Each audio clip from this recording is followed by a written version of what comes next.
on the screen that I have here. Maybe it's a prompter, although I'm not going to read anything from it. It says the power of the present moment, a meditation. So that's what I'm supposed to do with you.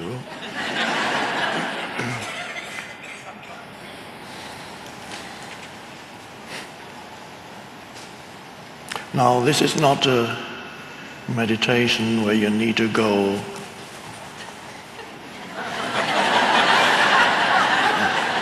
because sometimes the moment one says meditation, everybody goes.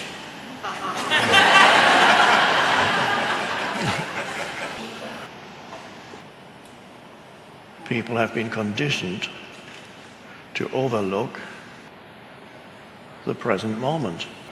It's the first important step into the now, to become aware of whatever surrounds you, the space that surrounds you, wherever you may be, and whatever takes place in that space. And let's do that now, just not thinking I'm going to practice now, not just become more aware of your surroundings. It's no practice, and it's not a doing, it's just an awareness arises of this room, the people in this room, the man sitting on the chair, talking, the lights, of the ways in which life manifests continuously around you. There is an aliveness in everything. Even in the middle of a city, you might say, oh, I prefer the forest or the beach or the mountains. But even in the middle of the city, whatever happens, all the movements in the middle of a city are manifestations of life. Life manifesting as human beings running around, as cars, as houses, buildings, and noise, and so on. And there's also something there that is fine.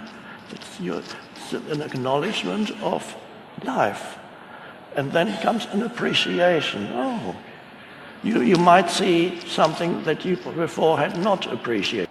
Already a shift in consciousness happens because now you're not thinking as much. You cannot be very much aware of sense perception and really be looking at the sky or at a tree or a flower or a street scene and be thinking a lot. You have to be really there. And some people are so out of touch with their surroundings, they are never where they are. They are in the stream of their thinking, with only enough attention not to bump into things. But that's all the attention they give. They can maneuver their way through the furniture or the streets, but most of their attention is on the stream of thinking. A lot of it, by the way, useless, you might have noticed, and a lot of that negative too.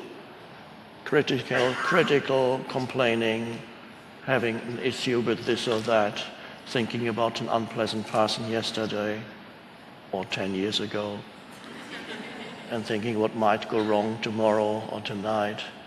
And all kinds of, it takes you, that consciousness is continuously being absorbed by thinking. And people are in the grip of the stream of thinking. It pulls you along, amplified these days by the digital gadget. The grip of compulsive thinking, where one thing after another arises in your mind and you identify with everything that comes into your mind. Amplified, as I said, by the digital stuff, which want your attention, this is important, another email coming in, a text message. It must be important. Somebody just posted something on Facebook. And you see a photo of a dinner plate, having dinner at such a...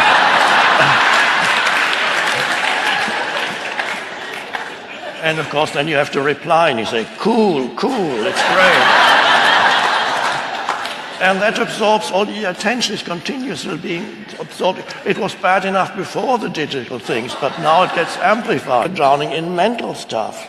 One thought after another, one text message after another, one Facebook posting after another, one unpleasant memory or anxious thought after another, one complaint after another about other people, what they did and failed to do and should have done but didn't do. But so there's no end to the stuff, and you are missing the present moment.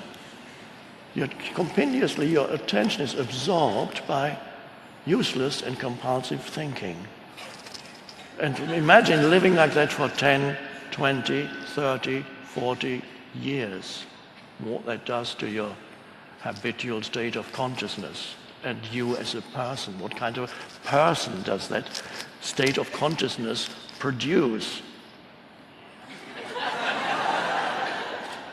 Anxious, angry, whatever their habitual state is, continuously dissatisfied, continuously needing desperately the next thing, which is never enough. That there can be a subtle shift from being involved in thinking into suddenly being fully here with your attention. So little thought now, because you can't be fully aware and be thinking. What we could call present within and present without. So you can sense your own aliveness if you have the energy field of the body, what I call the inner body. I ask sometimes, if you close your eyes, hold your hands like this, and ask yourself, how can I know without looking or moving my hands whether my hands are still there? And you cannot get a conceptual answer for that. You can only get an experiential answer by suddenly experiencing an aliveness inside your hands. And your attention has moved from thinking, has disengaged from the movement of thought, and is flowing into your hands at the same time. And that you can feel the entire body as a subtle energy field. Mind is the egoic mind, the unconscious mind is very clever, and if you don't, especially as you begin to practice presence, if you don't have an anchor for the present moment, the mind will very quickly come in with a thought, and that thought could be anything, but it will claim to be extraordinarily important. And it will say, follow me. You need to think about this. This requires your immediate attention. And that thought, of course, may proliferate into other thoughts. Anxious thoughts, regretful thoughts.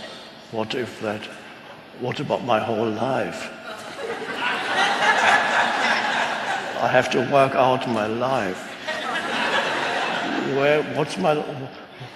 It's all been useless. What have I done with my life? What about my life?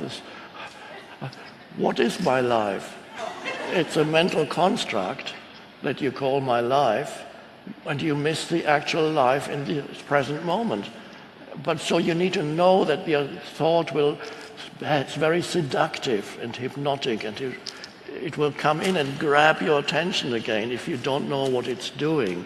But if you know that this is what it's doing, then you can say, not just say it, you can just be aware that there's another thought that wants to come in.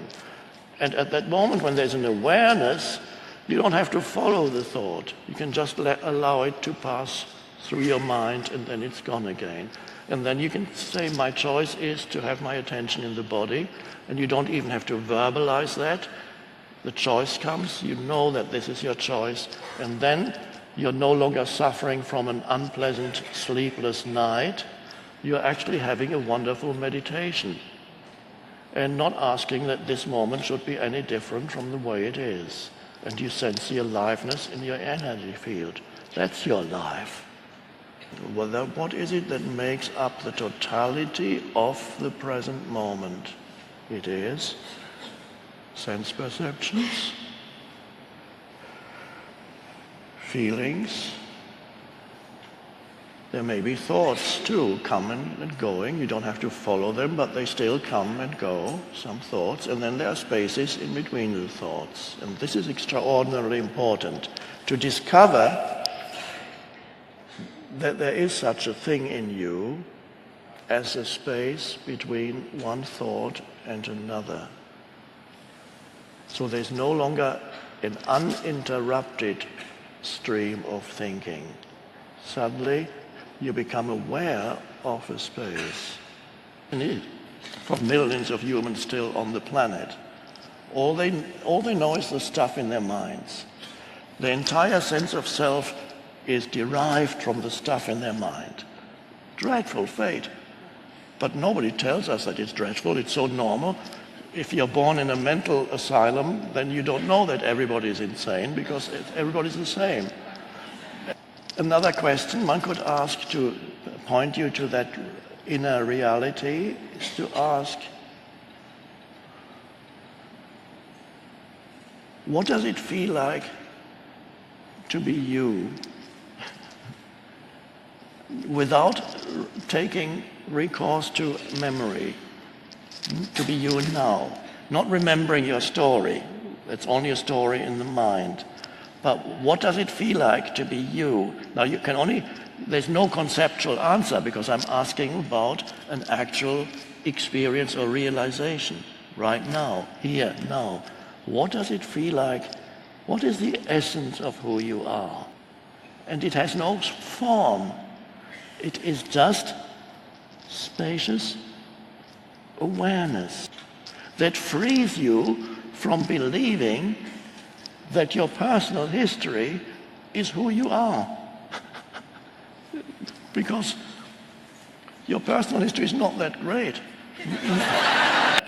because you're so identified with the mind, an entire sense of self, which is the ego, is derived from certain habitual and repetitive thought patterns, plus emotional and reactive patterns. That bundle of repetitive, unconscious, compulsive thought patterns and reactive and emotional patterns that go with it, that bundle that people who don't know that the deeper levels of who they are, that is called the person. The bundle of habitual thoughts that tell you your story. And you tell it to others too. You want to hear my story? You have suffered? Now listen to my story. Know who you are. Know who you are beyond the surface self. And it doesn't mean you can't remember your history anymore. Of course you can remember your personal history. That's fine. But you are no longer trapped in that exclusively personalized sense of me. It's such a frustrating way to live. It's just in this little me.